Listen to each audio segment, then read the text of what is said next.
Alors, il a été question ici du stress aigu. Donc, le stress aigu mobilise par ce qui est appelé l'axe hypothalamo-surrénalien un énorme potentiel d'énergie. Le stress aigu mobilise beaucoup de parties du corps pour effectivement répondre à des menaces, essentiellement des menaces qui sont absolument réelles. On a un système biologique hérité depuis très, très longtemps et extrêmement performant pour nous défendre contre l'agression. En fait, on est extrêmement bien équipé pour faire ça. Donc, le stress aigu, ça a été mentionné, ça augmente l'anxiété, ça crée un effet d'augmentation de la mémoire et de la vigilance. Lorsque ça touche le système immunitaire, ça augmente nos défenses contre les infections. Donc, si on est blessé et qu'il y a un micro-organisme qui rentre dans notre corps, on va s'en défendre. Ça va affecter aussi notre système nerveux autonome. Le cœur va battre plus vite. Nous allons avoir une augmentation de tension artérielle pour mobiliser nos ressources cardiovasculaires pour fuir ou se combattre. Et évidemment, ça va mobiliser notre système métabolique pour amener du glucose pour permettre à notre machine de pouvoir fonctionner. Donc, on a un ensemble de systèmes mobilisés qui interagissent les uns avec les autres en situation de stress aigu. Alors, on a parlé du stress chronique, incontrôlable, imprévisible, qui peut, lorsqu'il est répétitif, créer des perturbations qui, lorsqu'elles persistent, peuvent amener des maladies. Ces maladies-là n'arrivent pas chez tout le monde. Tout le monde n'a pas une maladie reliée au stress, ou du moins une maladie cardiovasculaire ou une dépression ou le diabète. Tout le monde ne tombe pas malade. Évidemment, il y a des interactions entre non seulement la perception du stress, mais le fait qu'on peut avoir tous des vulnérabilités différentes à ces effets du stress. Il y a des gens qui ont une plus grande vulnérabilité sur le plan cardiovasculaire, d'autres plus au niveau cérébral, ce qui fait en sorte qu'un certain stress donné, qui peut même être perçu comme étant important, on peut avoir une résilience physique importante ou avoir une grande fragilité.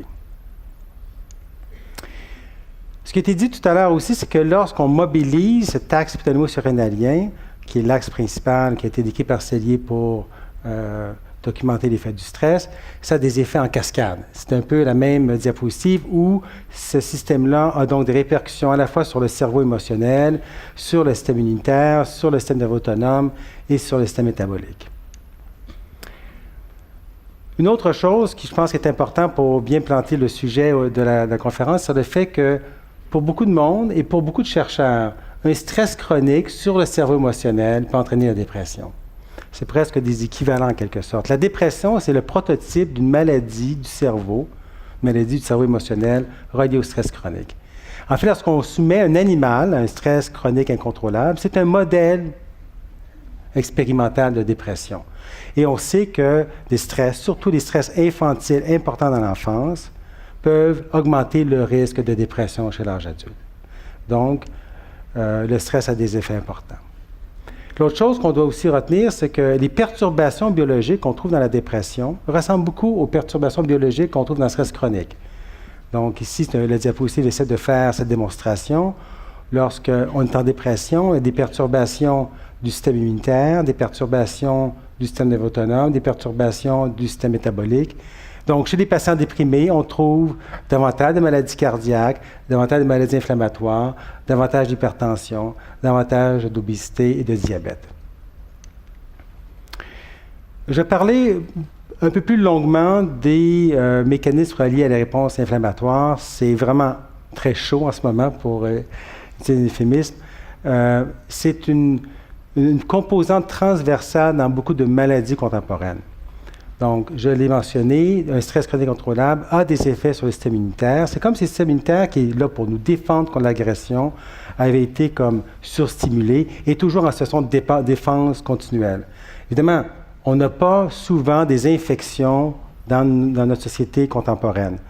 Et cette hypothèse-là a conduit à l'effet que plusieurs personnes pensent que la grande prévalence de maladies inflammatoires qu'on a dans la société actuellement, soit l'asthme, le psoriasis, les maladies de Crohn, sont augmentées parce que, en fait, on se défend trop par rapport à... Antérieurement, on se défend trop par rapport à des agresseurs qui n'existent pas. Puis on finit par s'agresser soi-même. Ici, c'est une diapositive qui montre, très scientifique, je sais, je m'en excuse, qui montre que ce qu'on appelle ici le Low Early Life Socio-Economic Status, donc c'est l'impact du statut socio-économique dans l'enfance sur la production de cytokines, ces hormones inflammatoires en quelque sorte, à l'âge adulte. Ce que ça montre, c'est que ceux qui grandissent dans un environnement défavorable dans leur enfance, sur le plan socio-économique, ça c'est facile à mesurer, ça a des effets pour la vie. Ça a des effets où ils se mettent à sécréter davantage de cytokines, donc d'hormones inflammatoires en situation de stimulation. Évidemment, il y en a été question un petit peu dans les approches cognitives, interpersonnelles, relationnelles, la méditation, on en entend parler, la gestion du stress. Il y a plusieurs façons qu'on doit trouver pour soi-même pour gérer le stress. Ici, à droite, vous avez un léopard avec une petite souris qui doit se dire « Je vais trouver une façon de me rendre sympathique. » Et elle semble y avoir trouvé une... Et elle semble trouver la solution. Hein? Oui. Bon, je vais parler d'activité physique maintenant. L'activité physique, c'est une diapositive qui démontre l'association entre les gens qui sont très actifs physiquement ont moins de symptômes dépressifs. Bon, ça semble être assez évident pour beaucoup de monde. Hein? C'est pas parce qu'il y a une corrélation que c'est de cause à effet. Hein? On peut dire que les gens déprimés n'ont pas envie de faire d'exercice. Ça peut être dans les deux sens. Donc, lorsque on n'est pas sûr de la direction du sens, on fait des études cliniques randomisées. On prend des patients déprimés et la moitié, au hasard, va faire de l'exercice, puis les autres vont faire autre chose. Puis on essaie de voir l'effet sur leur dépression. Ici, ce que vous avez, c'est un groupe contrôle qui venait 3 fois par semaine au gym, mais juste pour parler. Hein? C'est pas rien du tout, mais au moins, il faisait quelque chose. C'est une façon de contrôler pour les faits d'attention. D'aller au gym puis faire un exercice de faible intensité, LD, c'est pour low dose, petite dose d'activité physique, ça réduisait les symptômes dépressifs, mais ce qui était le plus efficace, c'est PhD, c'est pas un doctorat, c'est Public Health Dose, c'est-à-dire une dose très active d'activité physique a des effets antidépresseurs. Ça a été démontré. L'exercice a beaucoup d'autres effets pour la santé cardiovasculaire, donc peut-être indirects sur la dépression.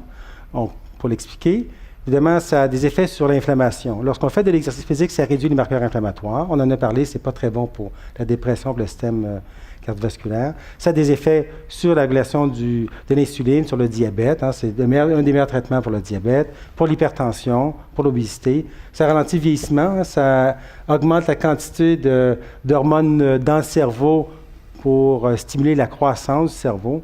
Donc, l'exercice a des effets très bénéfiques. Et combien d'exercices? Bien, ici, c'est pour démontrer qu'il faut faire, disons, l'équivalent de 40 minutes, 5 fois par semaine de marche rapide. Ça n'a pas besoin d'être la course. Ça peut être de la marche rapide. Ou ça peut être 1 heure de marche normale 5 fois par semaine. Donc, c'est de l'exercice régulier. Moins on en fait régulièrement, plus il doit être intense. Mais l'exercice peut avoir des effets si on le fait très régulièrement de façon dosée en fonction de vos capacités. Il reste combien de minutes? À peu près 3 minutes. Ah, mon Dieu, les oméga-3. Bon. Alors, les oméga-3, vous avez entendu parler beaucoup. C'est des acides gras polyinsaturés. Oméga-3, pourquoi? Parce que c'est le premier double lien ici insaturé, si on veut, à partir du troisième carbone et oméga-6 à partir du 6e carbone de la chaîne d'acide gras. Et ça a été démontré que les oméga-3, les pays qui se mangent moins de poissons ont de plus haute fréquence de dépression. Pourquoi? Bien, il y a plusieurs mécanismes auxquels on pense qui pourraient expliquer les effets des oméga-3. En particulier, l'effet encore, on revient à l'inflammation. Les oméga-3 sont des substances essentielles à la vie qui sont des précurseurs de d'autres molécules pour la biologie humaine, qui sont des molécules anti-inflammatoires. Et lorsqu'on mange beaucoup d'oméga-6, on produit des molécules qui sont plutôt pro-inflammatoires. Donc, les oméga-3 sont vraiment des formes de médicaments, en quelque sorte, anti-inflammatoires. Ce n'est pas seulement des médicaments anti-inflammatoires, c'est des médicaments qui stimulent aussi d'autres fonctions, d'autres neurotransmetteurs dans le cerveau.